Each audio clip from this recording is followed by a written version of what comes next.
What's up guys, Shane Stars here, and if you just received your Galaxy Z Fold 3 or if yours is on the way, outside of the initial setup, there are some things that you can do to get the best possible experience out of your new Z Fold 3. These are the top 25 plus advanced features and hidden settings to get the best possible experience out of the Z Fold 3. Let's go ahead and get started. Before we dive in, I did want to mention if you're looking at picking up an accessory for your new Z Fold 3 or Z Flip 3 or any other Samsung device, or if you haven't purchased yours yet, you can get 5% off of Samsung's entire website by using my referral link in the description. This is an expensive phone and you're gonna wanna protect it. So it comes with a screen protector installed by default. I've reached out to Samsung and they're telling me it does not void the warranty to take off the screen protector that comes pre-installed. However, if you do take it off and damage the screen in the process, they're telling me that they will not cover that damage under the warranty. That being said, if you don't like film screen protectors and you prefer a glass screen protector,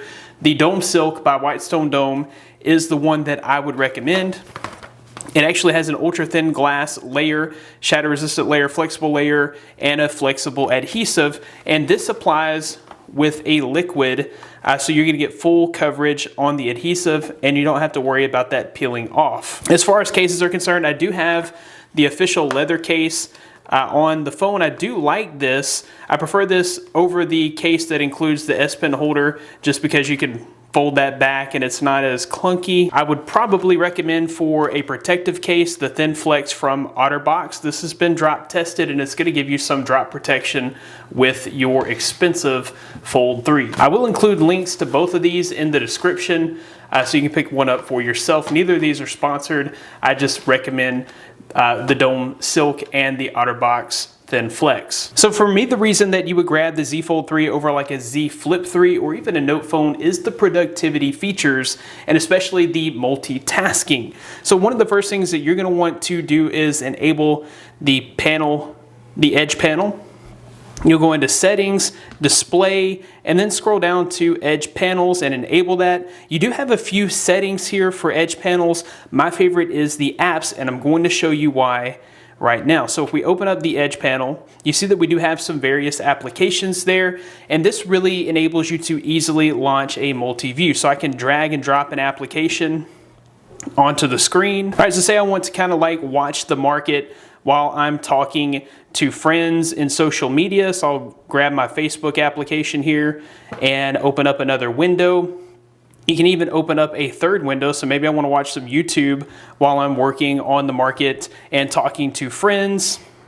And then you can also rearrange this. So if you want YouTube over in the bigger window, you can just kind of arrange this around. Whenever you had this set up the way that you would use it most often, you can add that to your Edge panel. Now whenever you scroll over to your Edge panel, you can quickly and easily open up those multi-views. Right, now we'll kind of jump over to the home screen. There's all kinds of settings that you can make and adjust for the home screen. If you pinch to zoom, you have settings here. You can change the home screen layout, so this enables apps and a home screen on your home screen or home screen only. You can change the size of the grid. So in my opinion, you have this huge screen. I would go with a 6x5 just to enable more content on your home screen. You also have options here for widgets and wallpapers. So you may find some widgets here that are helpful. And then of course you can change your wallpapers in the Wallpapers app. So one really cool thing here is that you do have all kinds of customization options. There is an actual theme store included with the phone. So you can do things like change your wallpaper, of course, your icons, and the theme of your phone. So if we swipe in and we go to themes, there are all kinds of options here for total overhauls of your system theme. I really like this. They have actual themes for NCAA teams. This is great for football season. A lot of these do cost a few dollars, but there's also plenty of free themes and free fonts. You can even theme your always on display, which is a really nice feature. While we are talking about customizing here, you can also use either the Google feed or you can use Samsung Free. There are some major benefits to Samsung Free. If you choose to switch to Samsung Free, you would just scroll over and choose either Google Discover or Samsung Free. I personally prefer Google Discover, which is what's included by default, because it actually curates the news content for me personally. I like that. Samsung free though, if we do go ahead and change over to Samsung free, you're gonna get all kinds of free content. So you have free live video with Samsung TV Plus. You've got free movies, entertainment, sports, all that stuff included. If you go to listen, there's things like podcasts that you can listen to here. If you go to read, there's all kinds of news, of course,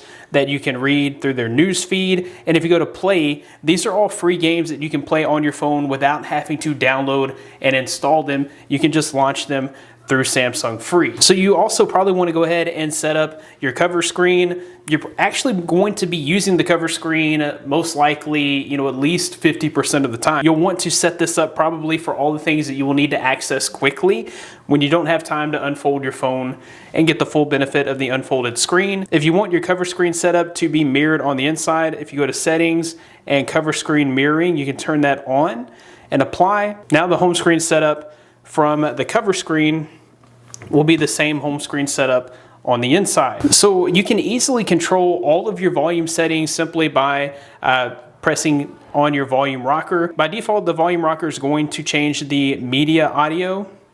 But if you click on the menu, you also have options for your settings, sound, your notifications, your ringtone. You also have this option for live caption. So if you have everything turned off on your sound, but you want to be able to see what's being said on a video that you're watching, if you turn on that live caption feature, it's going to show you what's being said. You're going to get automatic captions on every video.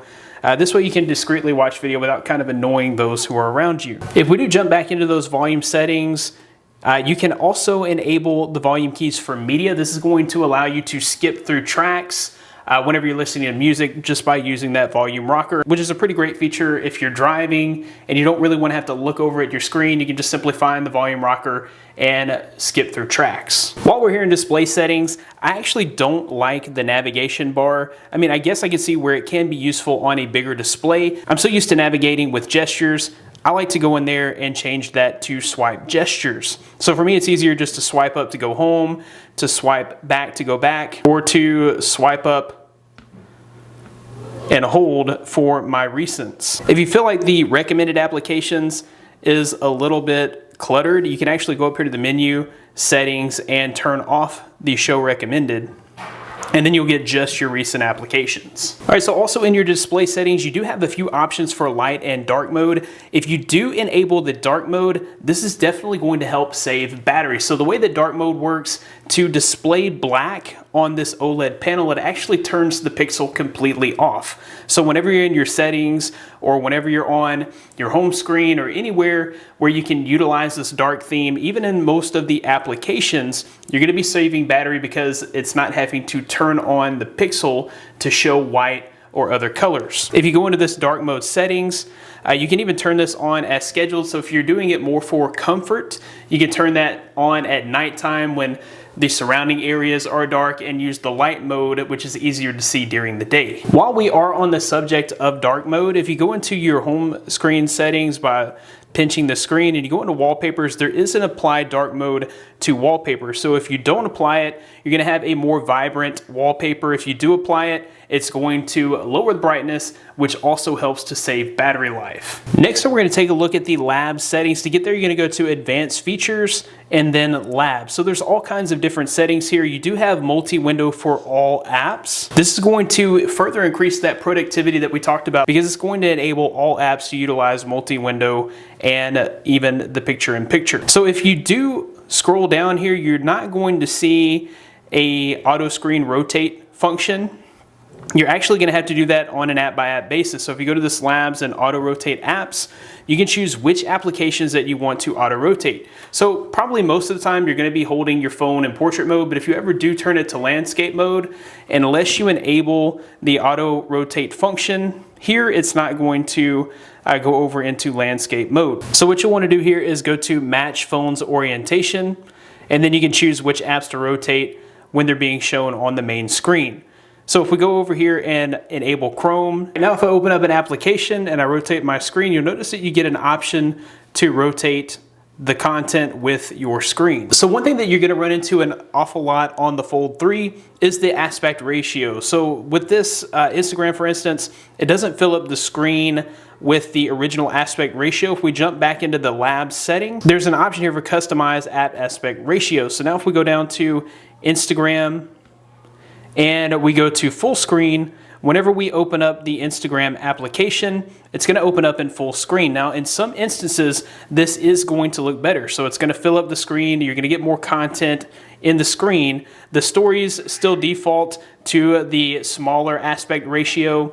So that is kind of a bummer. But overall, it's going to allow you to utilize all of your screen. All right, while we're still in the labs settings, we're going to go into this flex mode, and anything that you want to be able to use in flex mode, like say you want to browse Chrome while the phone is standing, you can go ahead and select that. So once we've enabled flex mode for the particular app, if you launch it, you can view that application while your phone is standing. It's kind of like having a laptop mode for your phone. Pretty cool. This phone has a Snapdragon 888 processor and is super fast, and everything feels super smooth while you're using it. However, you can actually reduce the animations on this to make it feel even faster. So when I open up an application like Google Chrome, you saw that there was an animation there. You can make it feel even faster by taking that animation away. So we'll go into our settings. We'll go into About Phone, Software Information, and tap on this build number 7 times. All right, then you'll see a message that says developer options have been enabled. If you go over here to developer options and you scroll down to where it says window animation scale, you can turn that to half, transition animation scale to half, and animator duration scale to half, and that's going to make the phone feel a lot faster. If you want to get rid of that altogether, you can actually just go into your settings. You can search for animations and click remove animations. That particular setting is going to remove the animations completely. So one really cool thing, yes, we do have this under display camera, which for the most part blends in. It is kind of like a blob of pixels, but if you're not really paying attention to it, it does have a tendency to kind of blend in and away. The only issue with this is it's a 4 megapixel camera, so you're not taking great selfies with that, but you can take great selfies with these cameras. So the main cameras here are super high quality, and you can take selfies with those. The way you're gonna do that is launch your camera application. And so if you tap this button in the top right, that is the cover screen preview on. And you're gonna flip the camera here to the outer screen. Now you can actually take pictures with these cameras, and you have your viewfinder on the front screen. So the way that we're gonna take the picture here is we're just gonna click volume down, and now we've got a really high quality picture. All right, so another really cool feature here is the capture view. If you click on capture view, you can actually view the pictures as you take them. So if I go into video and I snap a photo, I can actually zoom in and view that picture right away. I don't have to jump into the gallery application to see those pictures.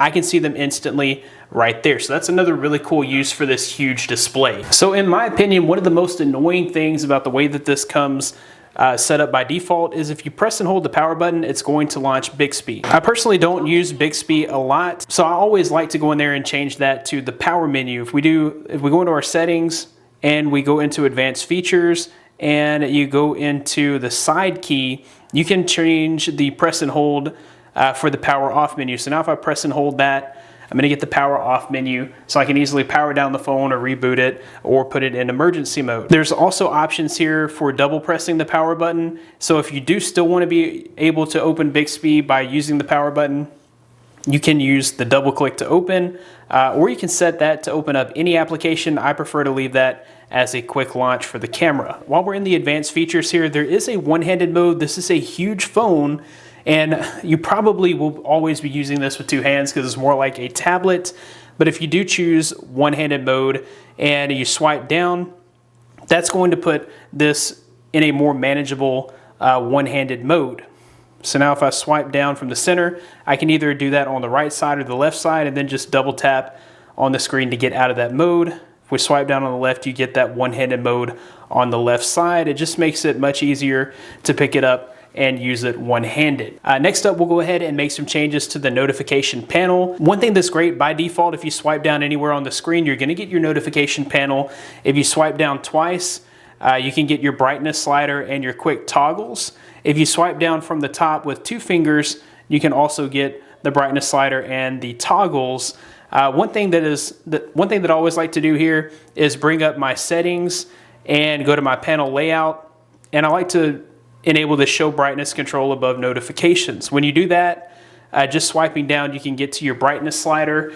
Most of the time I keep mine on auto brightness, but sometimes, depending on the circumstance, I may need to increase the brightness or decrease the brightness. It's just much easier to get to it if it's there with one swipe. All right, so while we're in this notification panel, you'll probably also want to go ahead and edit your quick toggles. So to do that, we'll go into our settings and we will go to edit buttons. There's some extra buttons up here that you can add. You can also change the order here. What you want to do is make sure that the top 7 are the ones that you use most often, because whenever you do swipe down once, that row of quick toggles will be there. So for me, most of these options are the ones that I would use the most. Maybe I will put this scan QR code because I do use that a lot. I'll probably put that in as one of my top 7. That way when I swipe down, that scan QR code is very easy to get to. Oh, one really key feature that I forgot to mention when we were in the display settings is the continue apps on the cover screen.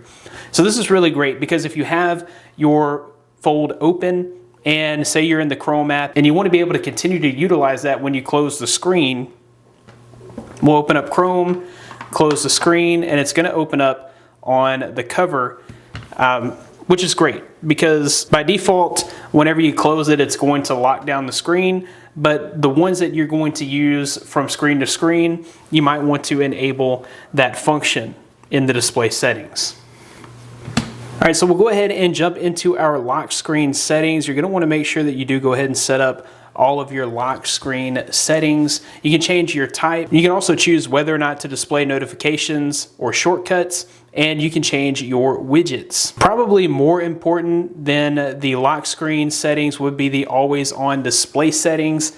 Always do choose to have that on. For me, it's just nice to be able to see the weather, any notifications that come through, and the time without having to reach over and tap on my phone screen. You can choose here to have it to show always. That way you don't have to reach over and tap on your screen.